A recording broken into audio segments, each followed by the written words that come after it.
Hey, I am Zoe from Paranormal Extraction, and today on our show, this is going to be weird. Okay, we're going to be talking about to Sean Straney and something a little more on the conspiracy side, and he's also a historian about Montauk Monster, the secrets of Plum Island. Okay, I'm just going to tell you a little bit about what I know about it.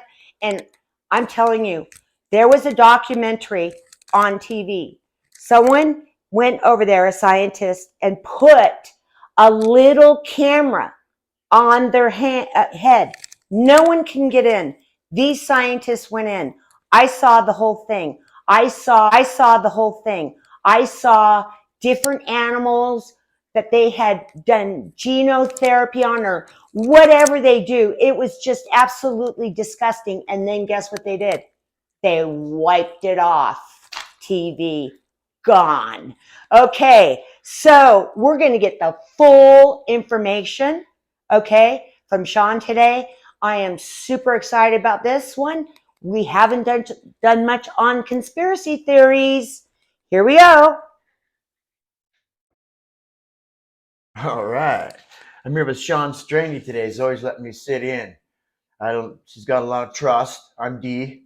I'm usually the tech guy, but Zoe does this to me. Today, you know what we're going to do? We're going to find out the secret of Plum Island, the Montauk Monsters. And today we have Mr. Sean Straney, and he has been on the show prior. This man is full of information. You can check his credentials if you wish, or you have that kind of time. But if you just listen to what he has to say today, I think we're going to have an enjoyable show. Once again, I'm D. And Sean, would you like to introduce yourself, sir? Sure, and I want to say thank you very much for having me. It's an honor. My name is Sean Straney. I'm a historian. I've been interested in paranormal things and conspiracy theories since I was 13 and read a book on the Devil's Triangle. I still have access to my university library, so I use it both for historical research and for digging into some of the conspiracies and paranormal events that constantly are in the public psyche. Awesome. That's a very short, precise thing to have to hang on to. I mean, when I do the editing, I will listen to that whole thing probably a couple times. That's very awesome credentials you have, sir. So let's begin with how far away from the nearest big city is Plum Island? Well, Plum Island sits at the outer edge of Long Island Sound.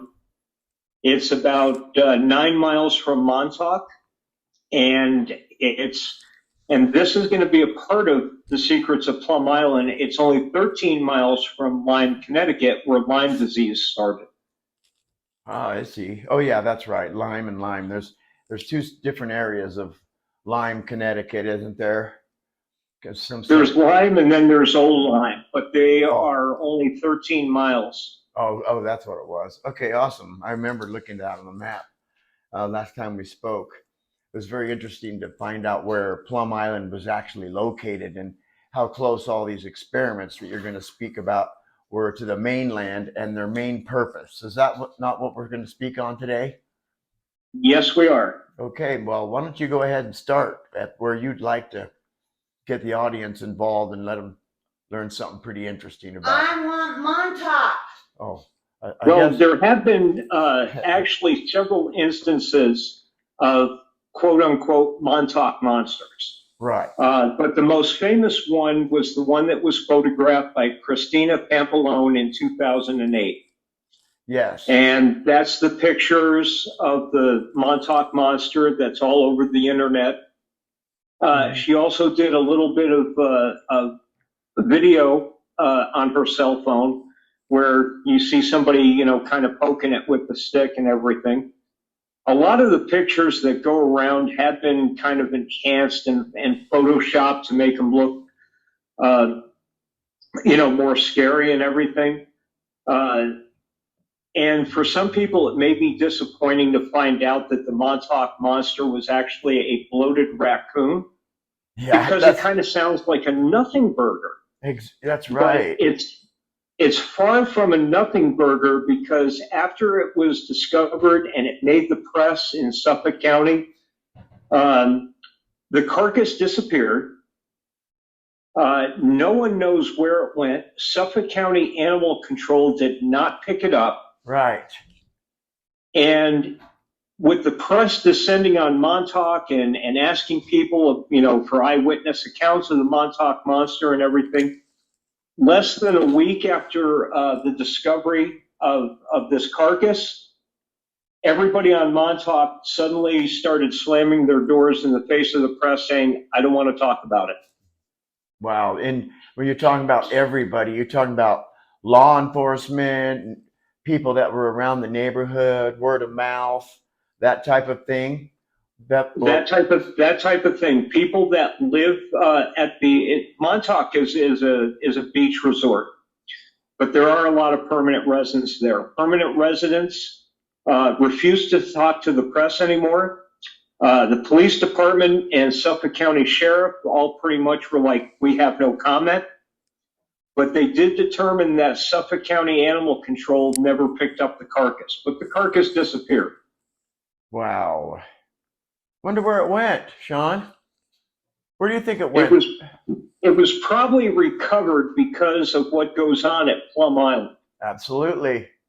Now, a lot of people know that Plum Island is run by the U.S. Department of Agriculture, and it is the Animal Disease Center. They study different types of animal diseases. But before the Department of Agriculture moved in there, it was Fort Terry. And Fort Terry was home to the biowarfare program from 1944 to 1949. It was the U.S. Navy specifically biowarfare program. Oh, of course. Which the Navy says is a defensive program. Mm-hmm. Okay, well, they can label it whatever they want it to label it, of course. And this is the building there at Plum that has the giant satellite on top of it, very square, masculine building. Is that the same one? Yeah. Mm-hmm. Yes, and that's where the biosafety level labs are located. Right. Of particular interest is Lab 257, because it's such a high level of biosafety level 3. It's almost a biosafety level 4. Which means to go into this lab, you have to be suited up. You have to have in an airtight suit. You have to have an air hose. Ooh, scuba gear. Oh yeah, it's pretty almost like scuba gear, like deep sea diver suit almost, except for the metal helmet. It's basically hazardous waste scuba, self-contained something breathing apparatus. Breathing suit. Mm-hmm. And you have to go through what they call a negative pressure airlock. What? Wow, what's going on in there, man? What is it? Huh? So it sounds worse than Chernobyl. Lab 257 is still part of the United States Navy defensive biowarfare program. Wow. So definitely after World War II or during World War II, they started doing all this.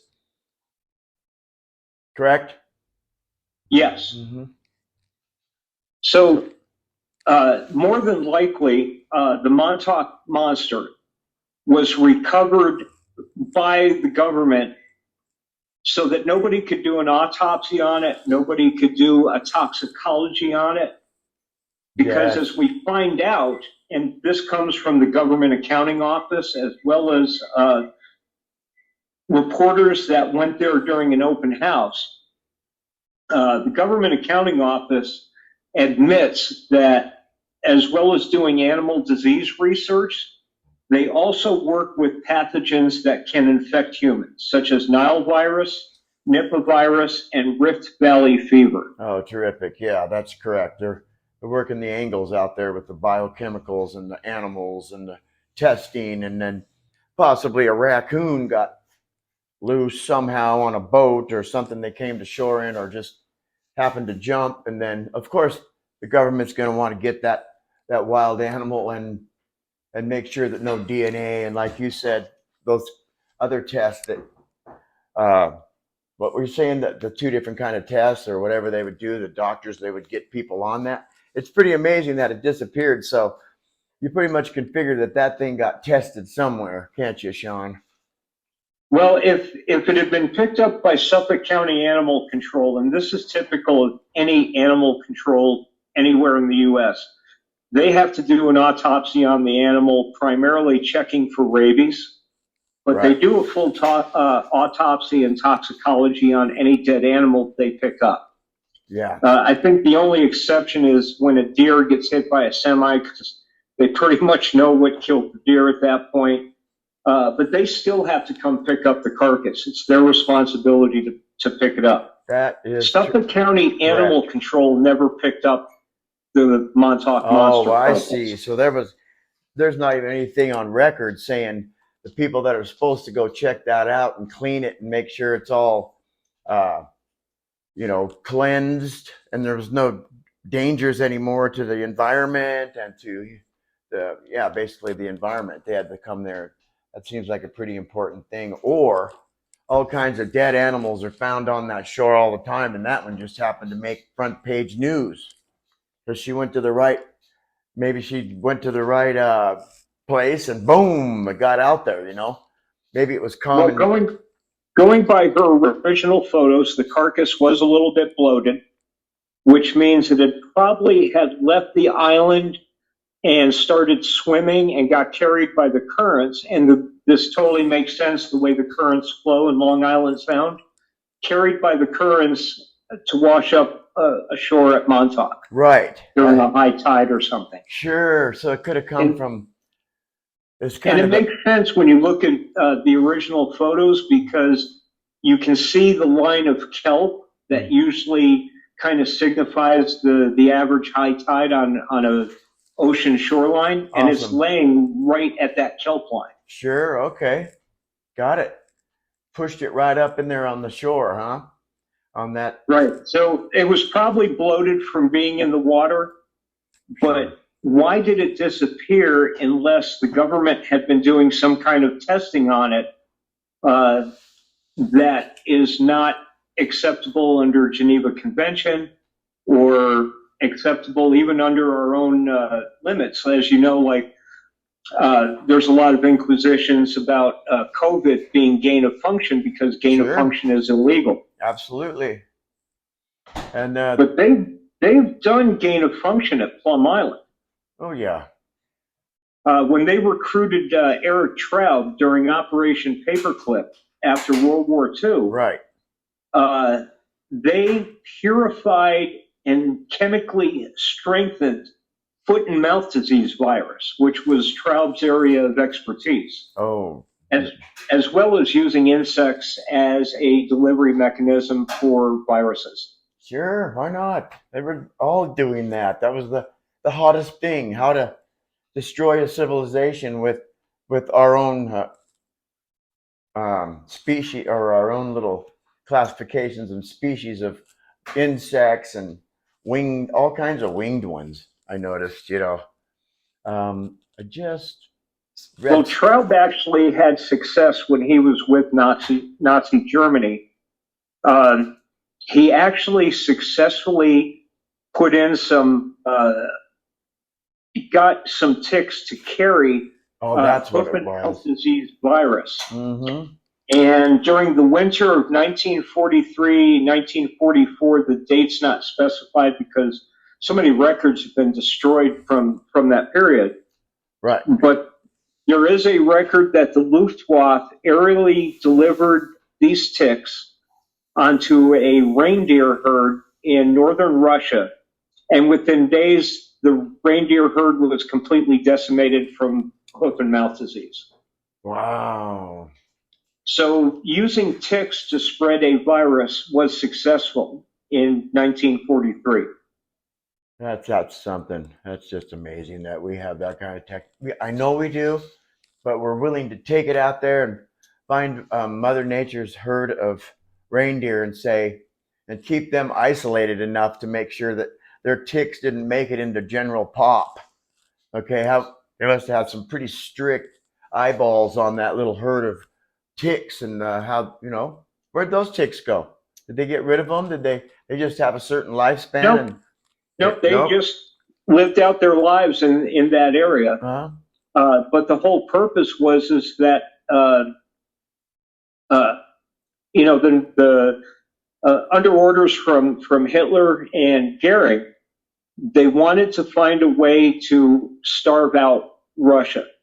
Oh, I see. They wanted to infect basically any of their livestock with diseases, and this was the first test scenario. Was the herd of wild reindeer. Mm-hmm. Amazing. That is absolutely amazing. So what you're working yourself into right now is saying that everything that Montauk was doing, the Plum Island was doing, and all their experimentations, Sean, are made it to the mainland, not by accident, in our country as well. They made it to the mainland and did some interesting things in America. Am I not? No, that is correct. In fact, there is actually a test area in Utah, and we have been researching mostly out of Camp Dietrich, but we have also used this animal disease center on Plum Island, Okay. using insects as disease delivery vectors. And the three most considered vectors were tested in 1950 at the Dugway Proving Grounds in Utah.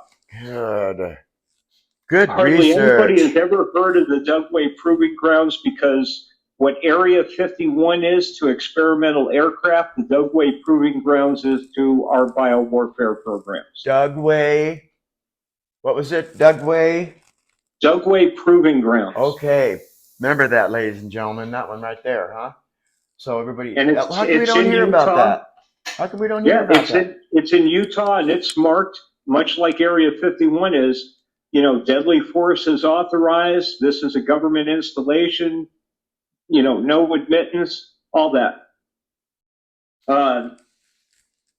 And one of the things that they believe they did during the Cold War is they infected Cuba, which is, as you know, Cuba is an isolated island. Yes. But it suddenly had a pandemic in 1971 of swine flu that killed off almost all the pigs in Cuba. Okay. It's believed that we actually either use ticks or fleas to infect all the pigs in Cuba with swine flu. There's been no records of it that I can find under FOIA or anything else, but it's a pretty good speculation, because this swine flu was extremely virulent. It wasn't like your average swine flu, and it killed off almost all the pigs in Cuba in a matter of weeks. Awesome. Well, let me tell you something. I know you're onto something. Do you have a book about this out, Sean? Are you going to write something? Are you in the midst of it? No, I don't. I mostly did this research after following up on Jesse Ventura's show, Conspiracy Theory. Really? Well, good for and you. I started digging into Eric Traub. I started digging into Plum Island. Okay. That's pretty awesome that you're picking up something that, because if Jesse pulled it up and wanted to talk about it, he's just like you. Something's there. Something solid is there.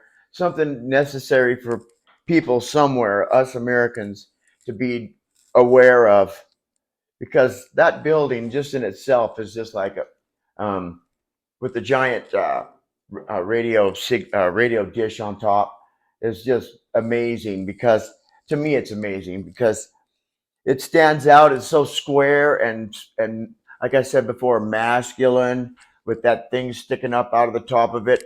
and no real information so far that I've gotten that explained away that satellite. It's like, what? To me, why would they have to make it so obvious so they can maybe pass it off as military, you think, Sean? Isn't that what you were telling me? Instead of what they're Well, really doing? the Navy, we know the Navy does operate there. Michael Carroll, who is an investigative journalist, he wrote up an article that Lab 257, the one I mentioned that has the very stringent biosafety level protocols, Cool. Oh, is yeah. continuing to research biowarfare. Okay. And he was the first one, journalist Michael Carroll, to expose the terrible safety record that Plum Island has, which includes lab leaks, burning animal carcasses in the open in burn pits instead of using the biological incinerators or crematoriums. Okay. And Carl Grossman, another investigative journalist who went on a 1971 press tour, backs up all of Michael Carroll's allegations. Right. And during this press tour, they admitted to the Department of the Navy doing what they call defensive biowarfare research. Wow. And so the constant pressure from people such as yourself. What was it that you filed? You filed something for the government, and they've refused you because they don't want you having it right now. You were saying, what was the name of that? Oh, that was on a different topic, but I did file a FOIA request on the Navy's defensive biowarfare research. Oh, and I pretty much got nothing back. I got like one or two heavily redacted documents that said it was preventative measures to figure out how to combat biowarfare that may be conducted on us. And it ended up being a whole lot of nothing, where like 90% of the page was redacted, which means it was blacked out. Of course. Let's pick up where we left off here. Something you were going to tell me about a Mr. John McDonald? Yes, in 1993, John McDonald obtained declassified documents that specifically said the mission of Lab 257 on Plum Island was to develop biological warfare that would be used to infect and or poison livestock in the Soviet Union, Cuba, and other Soviet allied nations. What? And that's pretty much the biggest piece of evidence, and it is circumstantial, to the 1971 Cuba swine fever pandemic that wiped out almost wild pigs as well as domestic pigs on Cuba.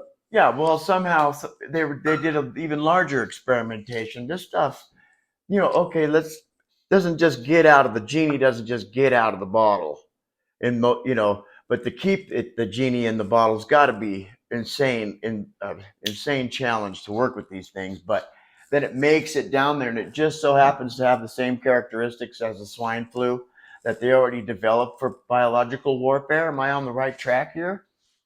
And so, yeah, they were weaponizing hoof and mouth disease, swine fever, swine flu, and other weapons that would affect livestock. Correct.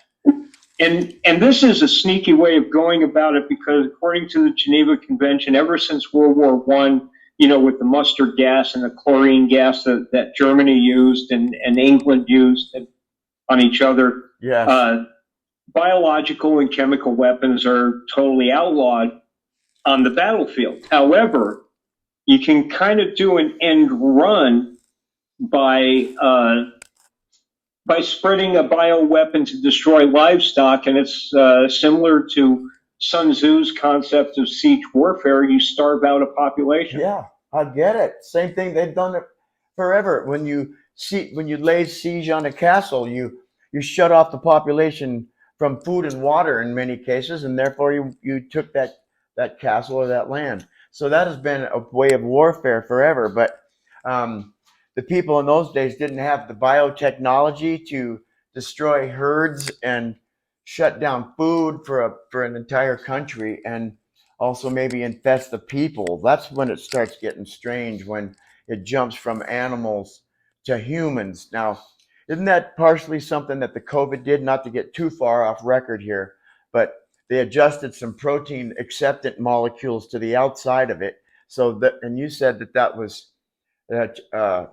proof of what's the term? Well, Xu Zhengli was actually publishing her work in Lancet, Right. Okay. the Okay. Journal of the American Medical Association. Okay. She was publishing her work in grafting spike proteins on bat coronaviruses that would interact with human tissue. There it is. Okay, so that's been going on. That doesn't seem like they're going to stop, and somehow they let it out in some secret fashion. I don't know what kind of people can do this, but to say that somebody's doing this to make a civilization stronger or a civilization smaller. Well, like with the Cuba, the swine flu, if we did in fact do this, then the whole purpose would have been to create basically hunger and starvation. Yes. The people are going to get, the citizens are going to get restless, they're going to get upset, do something about this, and they were hoping that the people of Cuba would overthrow Castro. Ah, yes, absolutely. So they were going to do it because of creating just mass hysteria and I don't know, just to try to bring down the morale and ruin a people through that is quite an interesting thought process to take. But they've done it before. They moved into the animals. So that the interesting thing where it could have started at Plum Island back in World War One. I'm sure they even had World War II times. I'm sure they had more than just one site than just Plum Island or the Montauk area. I'm sure they probably had a couple of those facilities going, maybe 2 or 3. Now we have 17 or so. Is that not? Am I close on that in places where we worked with?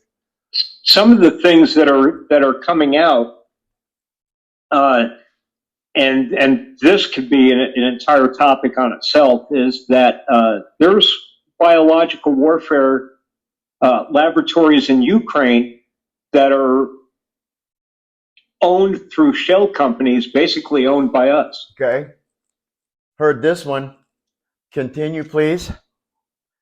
So That's very in interesting. 2005, the Government Accounting Office report stated specifically Plum Island was working with pathogens that can infect humans: West Nile virus, Nipah virus, and Rift Valley fever.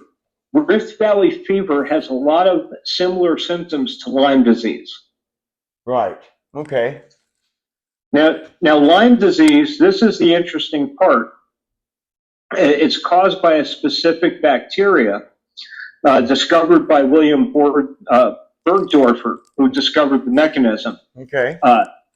Bergdorfer had worked on biowarfare at Plum Island prior to this. And the first case of Lyme disease, even though it didn't come into a lot of public spotlight until the turn of the century almost, Okay. the first case was actually in 1975. Wow. That's fairly modern. From 30 years or over 30, 35 years before, something like that happened. Is that what you're saying? There was quite a period of time between. Well, we didn't start talking about Lyme disease until what, like 2005? See? What? Oh, my Lord. Okay, so I get it. But the first case was actually documented in 1975. Okay. Now, Lyme disease, this is the interesting part. They say, Lyme disease is caused by the Lyme tick. Okay. What is the Lyme tick? The Lyme tick is nothing more than your average common deer tick. Okay. That carries the bacteria that causes Lyme disease. Right. It's not a separate breed of tick. No. But by giving it a different name, they want you to think, this is like a new species of tick. No, it's a common deer tick. Okay. Maybe it's localized to some certain area over there in in Lyme County, that's where the name. Well, that's where the first case was in Lyme, Connecticut in 1975. Okay, so that's the name. So that's why it got that name. I'm sure there's a more scientific biological name for Lyme disease that I couldn't pronounce. Something like that. The bacteria is called Borrelia burgdorferi, and is because it was named after William Burgdorfer. But there's an interesting connection here. Eric Traub worked on using ticks as a delivery method for diseases. And then we have this disease that pops up out of nowhere in 1975, totally unheard of before, delivered by a tick. Mm-hmm. That's amazing. So, and Eric Traub was a major consultant to Plum Island. He was offered a director's position in 1958, which he declined. Yeah.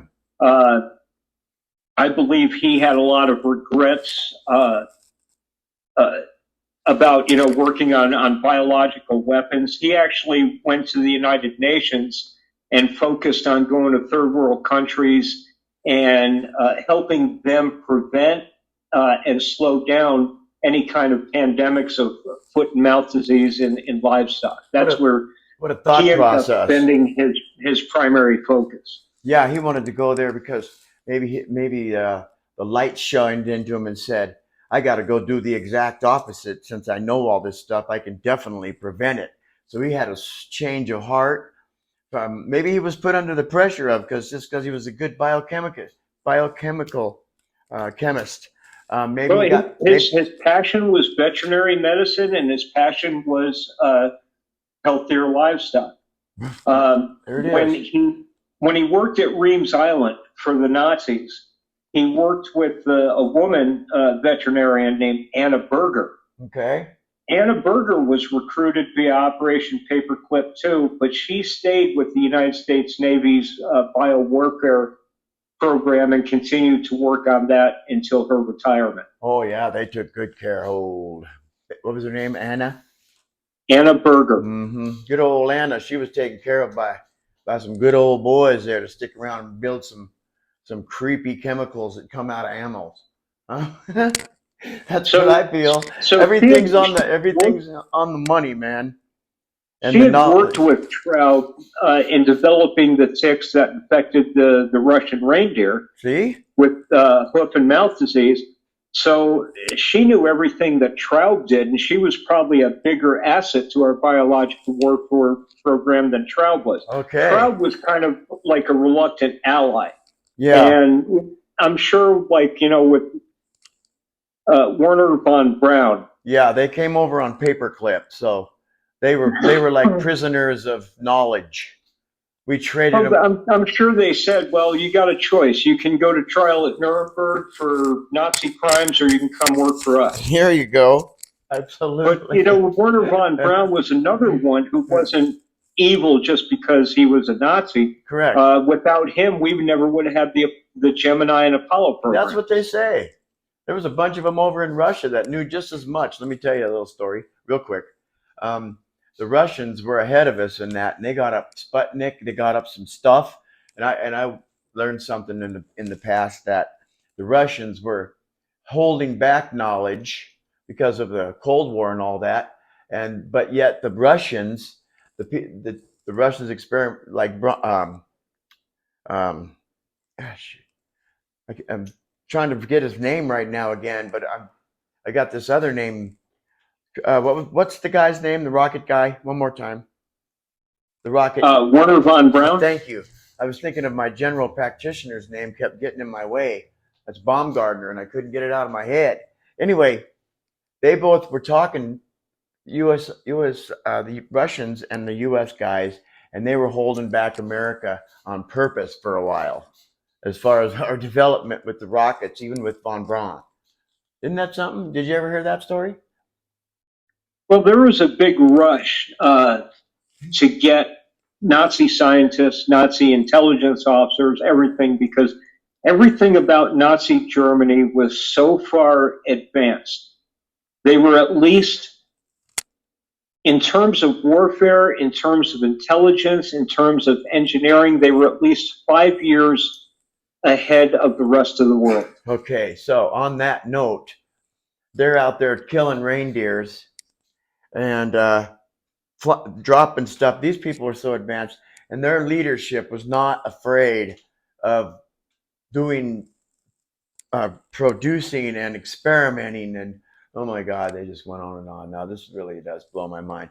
But what about the reindeers? That one really got to me right there. I hadn't learned that from you last time we spoke, and that one's kind of that one. I know that they know. I know my belief is there's somebody out there that knows everything, or if the conspiracy theories are true and all the science and all the literature.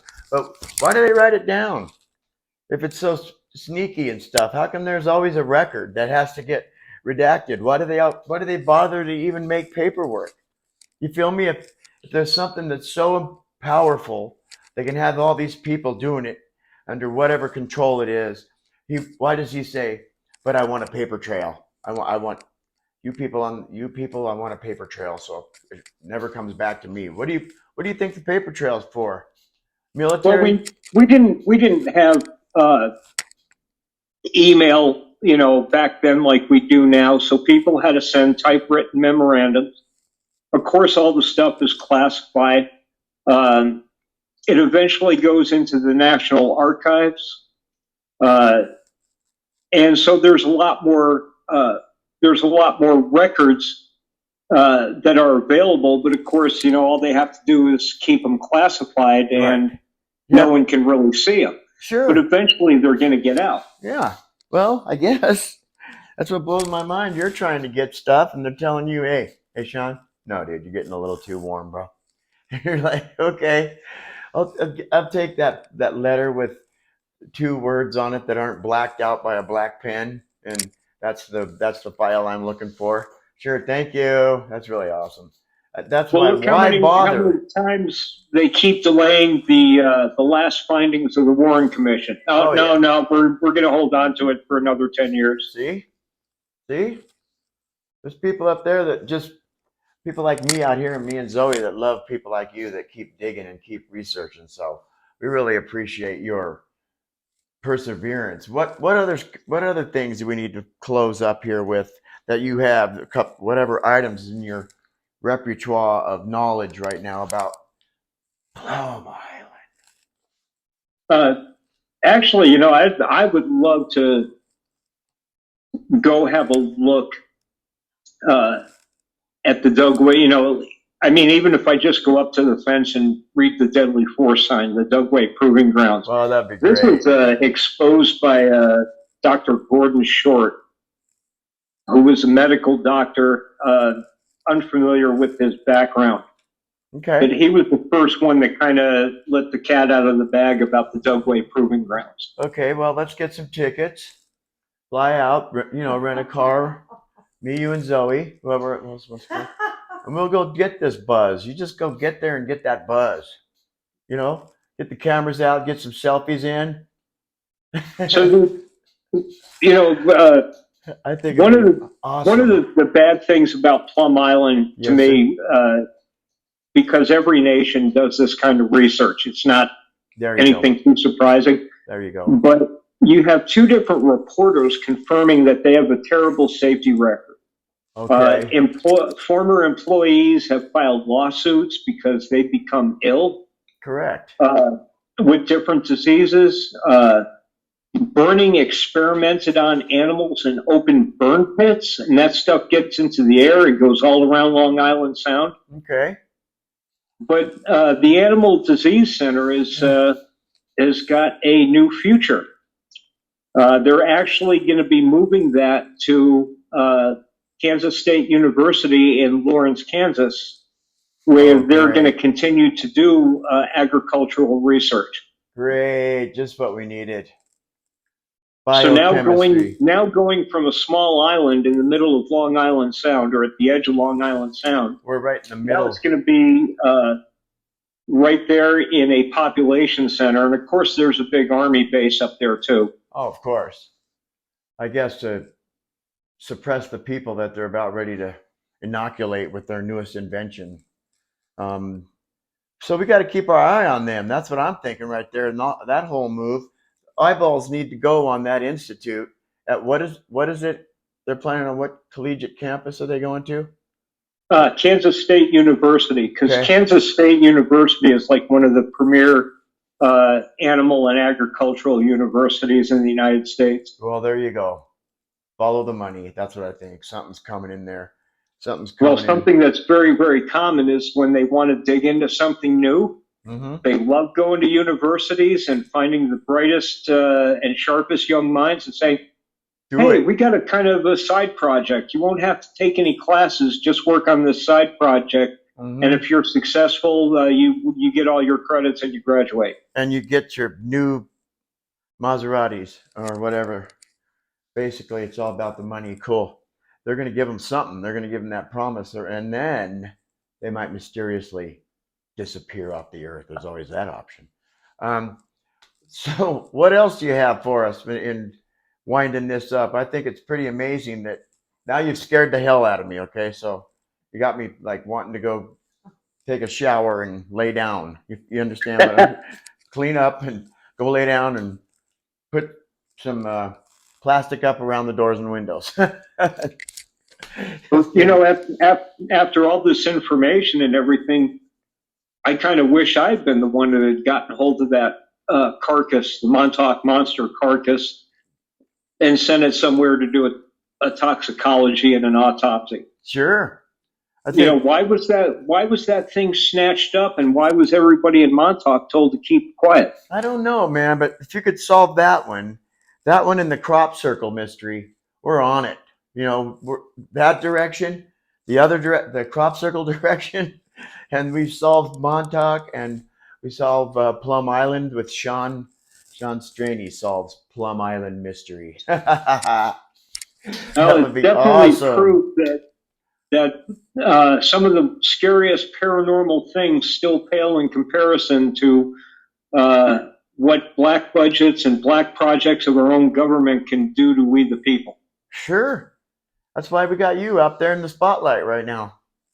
And I guess Zoe and I as well. So what is our next adventure we're going to have together? Let's close this up and talk about our future with Sean Straney. What can we talk about next show? What are we going to do? Where are we going to take this, Sean? Well, the next show we're going to talk about Pearl Harbor. Okay. Ever since Pearl Harbor, there's been a conspiracy theory that Franklin Delano Roosevelt knew about the attack and let it happen. Yes, sir. Well, it's an accurate statement to say he had no specific intelligence that the Japanese were going to attack Pearl Harbor. Okay. But he did know the Japanese were going to attack, and he purposely provoked them after he tried to provoke Hitler into declaring war and failed. Oh, I did not know that little fact. Well, that sounds like a lot of fun.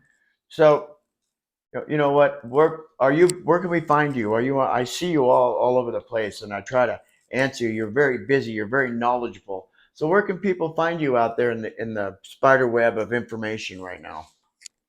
Well, pretty much I started a podcast last year. It's called Detritus from My Brain. Okay. I haven't added to it for a while. I've got to do another one on the difference between individualism, collectivism, and tribalism. Okay. And as they relate to human nature. But I'm also going to be starting a historical channel on Rumble that's going to be narrated PowerPoints of some of the more controversial things that have happened in history and what has been behind them. Great. Love it. You can never get enough of that. So that is going to be what we're going to speak on next time.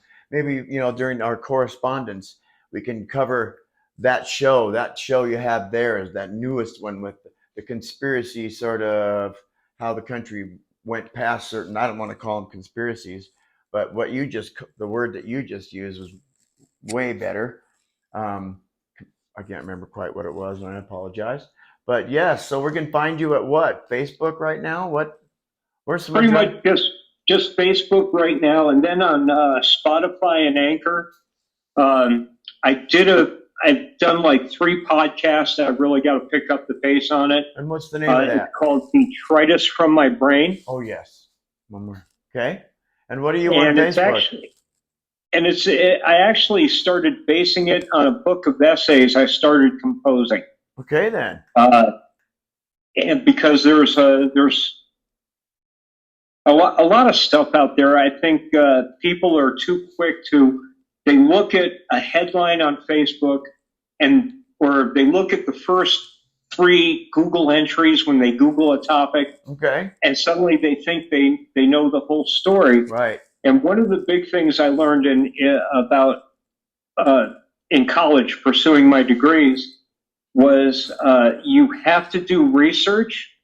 It has to be from a verifiable source. Yes. And you have to cite your sources. Yeah, I like that about you, especially. I mean, that's what makes this show awesome, because we have people that write books, and their reference sources are wonderful to know that they're actually just like you doing research that's the truth, so we can speak of the truth, not just twist some old story around. Is that kind of like how you are? Is that our character? That's pretty much what I do. And it all got started because an undergrad paper I did was on climate change. Oh, okay. And the research I did actually surprised me, because I was going into the climate change paper with the idea that everything occurs because of nature. Okay. And I Awesome. actually debunked some common threads, like I know Richard Hoagland, who does the Monuments of Mars series and everything. He said on Coast to Coast many times, hey, all the planets in the solar system are warming up because of solar activity. Okay, we're gonna warm this up right now. That sounds like another show. You need to slow down, mister.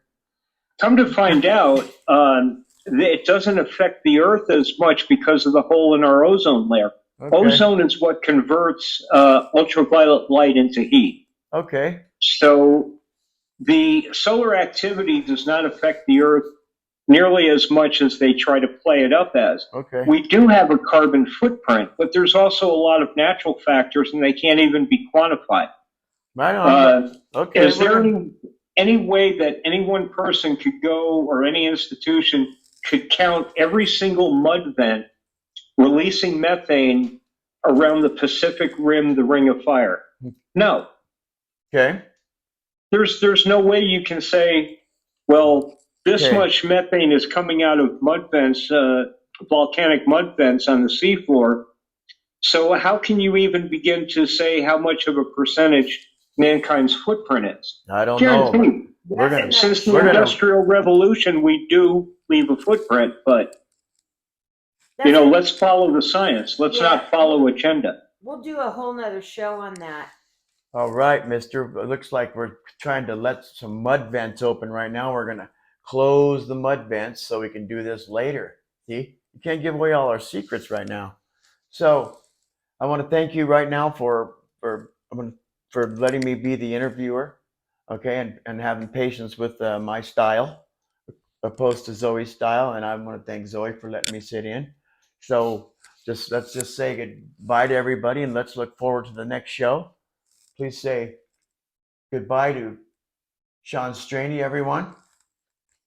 Well, thank you very much for having me. It's definitely, the honor is mine. I do follow your YouTube channel regularly. Wow. And the best thing I can say for anybody is, whenever there's anything suspicious, take time to do the research. Take time to read. Take time to investigate. Take time to verify and cite sources. That's it. Because then nobody can come back and say, oh, you're wearing a aluminum foil hat. Yes. Well, no, I have the evidence right in front of me. Okay, awesome. Good words of wisdom right there. I'm going to follow them. Thank you, Sean. All right, Sean. Bye, everybody.